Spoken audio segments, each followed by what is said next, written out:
Welcome to Brain Secrets in the Age of the Brain. I'm looking forward to what Brain Secrets research discovers this year. I received several questions about New Year's resolutions. I don't know the number of Americans who think about making resolutions. However, estimates are that a mere 40% actually make a resolution, and of those, only 1 in 5 follows through. Whether you are in the 60% of resolutions, are you kidding? Or the 40% of, I'll make some and try to do it this time. Or the 1 in 5 of those who actually makes and follows through on a resolution. Here are 3 brain secrets. 1. General, non-specific resolutions can confuse the brain. For example, I'm going to be healthier. The brain asks, how are you going to be healthier? And without a specific plan, guess what? It does nothing. 2, the brain does best with one specific, doable resolution, and it will require at least 12 weeks of consistent practice to turn it into a new habit. It's worth the work, especially when you think of habits as shortcuts for the brain to follow. And 3, tell your brain what you are going to do using your first name so it knows who you were talking about, and speak as if it's a done deal. For example, Ninja, you are drinking a glass of water before competing. Some of you viewed the Brain Secrets Ask Dr. Taylor holiday special. For those of you who missed it, Asia Hudson, assistant producer of Brain Secrets, along with videographer Grant Gilmore, traveled to San Francisco. In Union Square, they asked tourists and shoppers alike, if you could ask a brain function specialist a question this holiday season, what would you ask? There were so many questions, we couldn't fit them all into just one episode. I'm happy to say that we had enough left over from Union Square for another episode of Ask Dr. Taylor.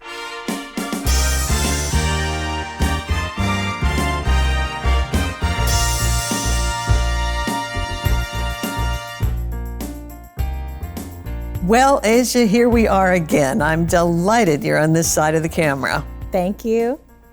So I've been thinking about the first batch of questions that you got from San Francisco Union Square. And I loved seeing the pictures because I didn't make it there this year. And when you called me from San Francisco and were describing what the square looked like from your hotel and stuff, you made some comment about you don't really enjoy cold weather, and it's pretty cold. It's true. At Union Square. Was it really, really cold? It was cold for me, but I think I played it off very well because, I had my cute little leather jacket and my reindeer ears. Yes, I was cold, though. Well, I'm pleased that you bit the bullet and did it anyway. You know, when I was born, talk about cold, it was 56 degrees below 0 Fahrenheit. Now, admittedly, that's outside. But my dad used to tell the story of when they took me home from the hospital, the nurses wrapped me up so bundled that they had a hard time even finding me. And I used to laugh at that. You know, he'd say, think about a 5-pound, container of sugar, and now it's wrapped in 4 blankets. He said, we had to dig for you. Oh, wow. I do like temperate weather a little bit better. So we're going to do the second batch of questions. Awesome. Are we ready to do that? Yes. All right, Grant, what's going on the other side of the camera? We got the computer all set up for you. Well, then let's do it.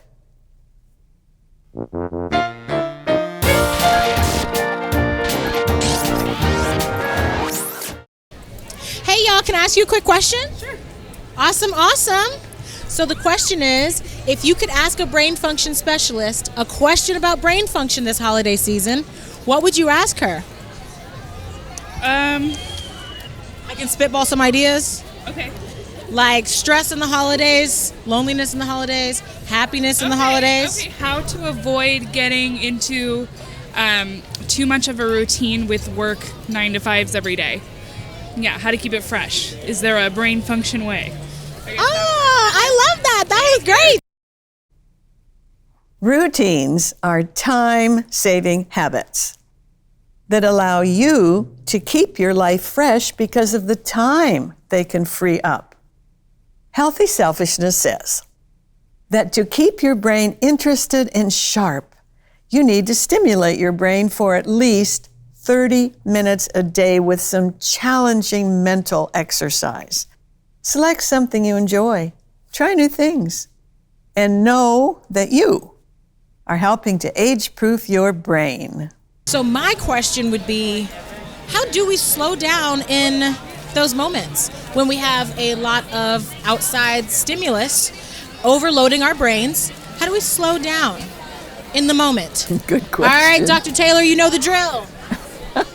I know the drill. We'll hear about it when we see you in person. Okay, now here we go. Great question. My brain's opinion is that whenever possible, prevention is the best option. I think ahead, and I am very careful about the invitations I accept.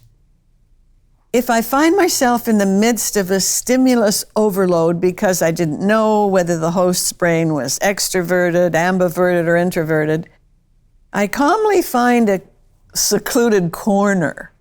If none exists, I leave at the earliest possible time because my brain will become exhausted since it is ambiverted, leaning toward introversion.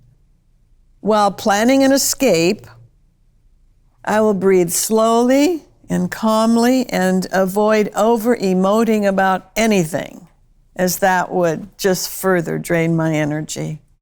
The question is, if you could ask a brain function specialist a question about brain function this holiday season, what would you ask her? Oh, I'll probably ask, what makes somebody, angry, for real. That's what I ask. That's a great question. Is there something in particular that makes you angry? Not really. I'm a pretty chill person. I get that vibe. Yeah, I don't like getting stepped on a lot, so that'd make everybody angry. Okay, awesome. What makes people get angry? That's awesome. Thank you so much. That's a tricky question. Because the emotion of anger can be triggered by many things. It is a messenger designed to alert you that your personal boundaries may have been breached and releasing adrenaline so you have energy to make an appropriate response. Anger can also be triggered by unforgiveness, unresolved past trauma, low emotional intelligence, imagination, and so on. Unmanaged anger can run away with itself. You may find yourself saying or doing something for which you may be heartily sorry, and that can cost you dearly for the rest of your life. As Greek philosopher Epictetus pointed out, and no, I didn't know him personally, any person capable of angering you becomes your master. Bottom line, you decide if you're going to pay attention to the information anger is trying to give you and let go of the emotion itself or not. Anger is only a messenger. Let me ask this family. Hey, y'all, can I ask you a quick question? Hi, what's your name? Sarah. Sarah, I love your jacket. Thank you. Okay, Sarah, so the question is, if you could ask a brain function specialist, that's like a doctor that understands how your brain works, if you could ask her a question about how your brain works, what would you ask her? I honestly don't know. Okay, that's fine. Thank you for trying. You're welcome. Okay, you did great. Oh, so Thank cute. you. You're welcome. Okay. Hey, y'all, can I ask you a quick question? All right, awesome. The question is, if you could ask a brain function specialist a question about brain function this holiday season, what would you ask her? That's a tough one. Tough one. I wasn't expecting you to hit me. No one does. No one expects it. Damn, about the brain. Okay, is it true that we really only use is that that's right, like a finger, like almost like a fingernail size portion of your brain? That's what I was told. Like we don't really use like the full capacity of our brain. Like, so I don't know. Awesome question. Okay, what size is the amount of our brain that we use in comparison to like a finger? Maybe not my fingernail, because if it's my fingernail, I'm a genius. Yeah, right. So your fingernail. All right, thank you so much. Thank you, you too. That was good. That is a myth. If this were true, you would almost certainly not be alive to even ask the question.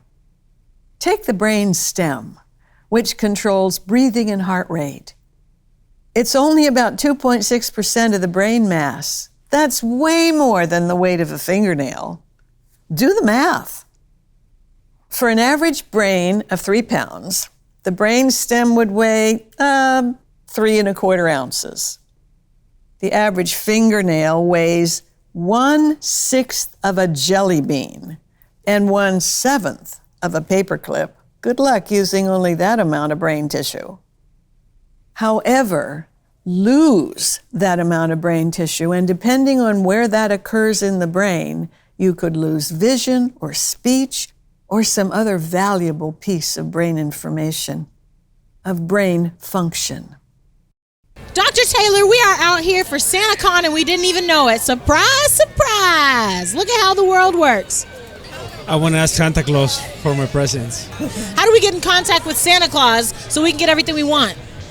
Well, first you write a letter, and then you put it in the Christmas tree, and wait until the 24th. Santa comes and brings you the presents. Like clockwork.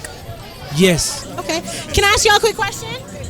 Sure. Awesome, awesome. So the question is, if you could ask a brain function specialist a question about brain function this holiday season, what would you ask her?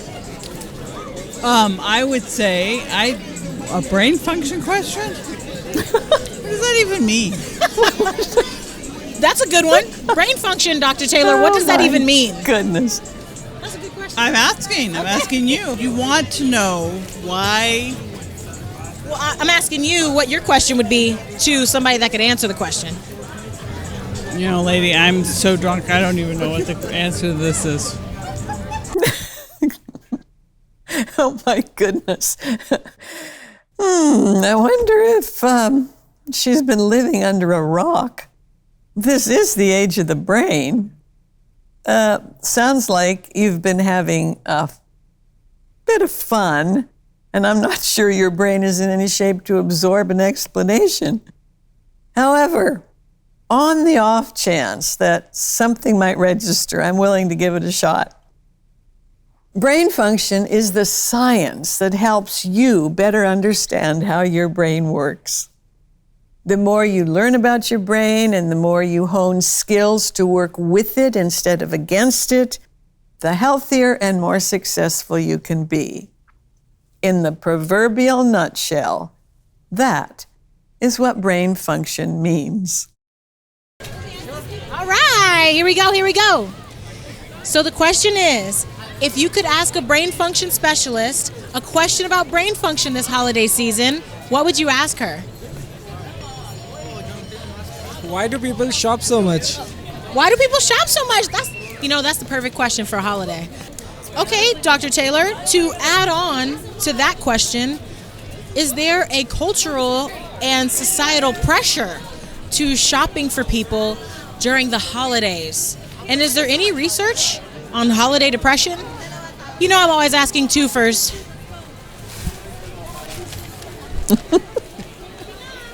Got it. We'll see you in person. You know the drill. Why do people shop so much?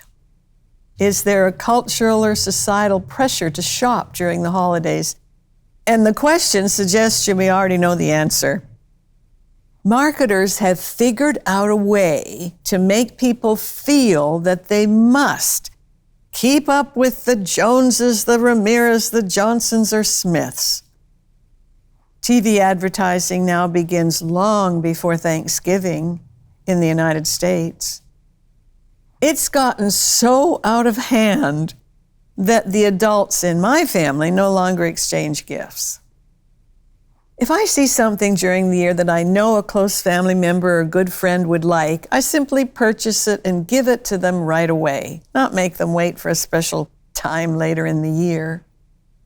When children are young, begin helping them to think of ways to share with others. If I got a new toy when I was a little girl on December 25th, then I would select a toy I had enjoyed for a year or so and put it in a box along with food goodies to give away on Boxing Day, December 26. The most appreciated gift I receive is never tangible. It is simply quality time with a person I love very much. And if you're wondering if there is any research on holiday depression, yes, there is. That's another myth, that depression and suicides increase during the holiday season. Depression and suicidal ideations are typically already present when the holidays arrive. And many actually feel better during the holiday season, connecting with family or friends. Suicide rates typically increase during the spring, not the winter months. When people misattribute depression to the holidays, they may be ignoring the real causes. Having said that, anytime you feel depressed or suicidal, seek help immediately. Call a hotline. Avoid depriving this world of what only your unique brain can contribute. So the question is, if you could ask a brain function specialist a question about brain function this holiday season, what would you ask her? Wow, a brain function specialist. I would ask her how I could be smarter with all the things that I've gone through before. So how do I erase negative things and be more positive? Awesome. Thank you so much. That was a great question. And that's going to be the wrap for the night. All right. Thank you. People can become smarter, wiser, if they learn from their past experiences. If you want to be smarter academically, study information that can help you raise your IQ. If you want to be wiser in terms of life, behaviors, and relationships, study emotional intelligence and set about building those skills.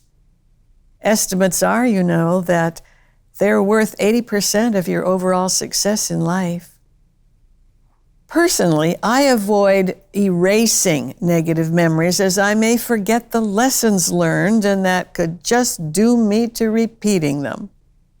I do want to heal from them, so they simply remain as an unemotional recall of an event. Being more positive is a mindset, It's a learned skill and a choice. Practice, practice, practice. If you get a negative thought, check if there is a message you need to deal with, and then find a way to change it to a positive thought. Well, that was fun, I'm Asia. glad you enjoyed it. I love those questions. I had a hard time not laughing with some of them. I always want to know what your favorite is. So I had a few, but my ultimate favorite, I'd have to say, was the fingernail size of the brain question. I thought that I had a funny banter back and forth with that guy. So, and I like that you debunked a myth. So that was really interesting to me. Well, and even if you do have wonderful fingernails, I could never play the piano with them on, that's still only, a third or a sixth or whatever of a of a jelly bean. There's Yeah. no way that you could be even asking the questions if that's all. And I like to debunk myths. Good. I want people to understand about what the brain really is doing. And then I never asked this question, but what was your favorite question? Oh boy. You know, as you said, there's something fun about each question. But I think in terms of helping people, it was probably the one about depression. Because people often think that, oh, everybody's depressed at the holidays. Well, likely not unless you came into the holidays already depressed. You know, you actually can feel better. And I really like people to understand that in most cases, well, in many cases, depression's preventable. But in a lot of cases, it's absolutely manageable, and encourage people to get the help they need. That was my favorite answer. So I had the favorite question, but that was my favorite answer. But it also kind of like hit me in the heart, because now when the holidays come around, I will have no reason to be depressed, Arlene. Zero reason to be depressed. Well, if you are depressed, you call me, because it's probably not going to be about the holidays. And I'll say, all right, Asia, what's going on? Okay, I'll need that. All right, that was really fun. I'm looking forward already to the next one for Ask Dr. Taylor. Thanks for doing this, Asia. Of course, I really love it. Well, I love that you love it, because I love it being done. I can do this part, but you're better at that part. Thank you. Thanks for being here. And thank you, our viewers, for watching. I appreciate all of you who tune in to watch Brain Secrets. To join me on all of our future shows, subscribe to my YouTube channel at Arlene R. Taylor, PhD. I'd love to have you. Until next time, may you be safe, healthy, enjoy your life, and one by one, put into practice every brain secret you know. That's one way to make your brain very happy. And when your brain is happy, so are you.